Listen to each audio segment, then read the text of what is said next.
रूस और यूक्रेन का युद्ध शुरू हुए करीब 2 वर्ष होने वाले हैं,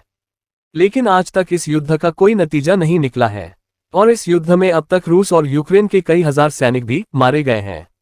जिसे देखते हुए रूस की आर्मी के एक ग्रुप ने विद्रोह कर दिया है।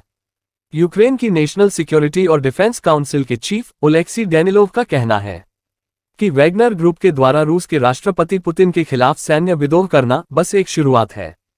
क्योंकि बड़ी ही संख्या में रूस के सैनिक अपने ही राष्ट्रपति से नाराज हैं और आगे आने वाले समय में पुतिन की सत्ता को भी हानि पहुंचा सकते हैं।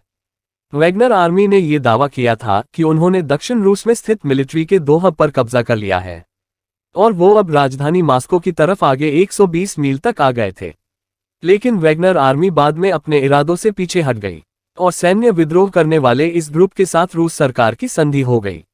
और यह संधि बेलारूस के राष्ट्रपति अलेक्जेंडर लुकाशेंको ने करा दिया। रूस में सैन्य विद्रोह को लेकर किया गया मुकदमा भी सरकार ने अब वापस ले लिया है और वैगनर आर्मी के चीफ येवगेनी प्रिगोजिन भी इस संधि के तहत बेलारूस चले गए हैं। यूक्रेन के नेशनल सिक्योरिटी के चीफ ने कहा कि रूस में व्लादिमीर पुतिन के खिलाफ संगठन आगे आने लगे हैं, क्योंकि लोग पुतिन के काम करने के तरीके से संतुष्ट नहीं हैं।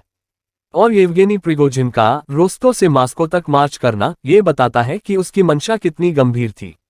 और जिस तरह की परिस्थितियां पैदा की जा रही है, इससे आने वाले दिनों में सत्ता में बदलाव की कोशिशें जारी रहने वाली है और यह भले ही यह स्वेच्छा से हो या फिर बलपूर्वक हो। उन्होंने कहा कि अभी तो सिर्फ वैगनर आर्मी ने ही विद्रोह किया है, हो सकता है कि कोई अन्य फोर्स भी बगावत कर मॉस्को के रेड स्क्वायर पर हमला बोल दे और अब पुतिन के पास केवल एक ही रास्ता है कि पुतिन सत्ता को पूरी तरह से साफ कर रूस में मार्शल लॉ लगा दे। यूक्रेन के आंतरिक मंत्री एडवाइजर एंटोन ने कहा कि वैगनर आर्मी का मार्च बताता है कि व्लादिमीर पुतिन अपने ही देश को ठीक से नहीं जानते हैं। रूस की सरकार केवल टीवी पर ही मजबूत है, असलियत में वो रूस के प्रांतों में लकड़ी के बैरक जैसी सड़ी गली अवस्था में है। रूस एक किला नहीं है, ये तो एक प्रवेश द्वार की तरह है। सेना कीव में नहीं बल्कि 2 दिन के अंदर बिना किसी संघर्ष के मॉस्को पहुंचने की क्षमता रखती है। जिस तरह से बयानबाजी अभी यूक्रेन ने किया है, हो सकता है कि आने वाले दिनों में यूक्रेन पर रूस भीषण हमला कर दे।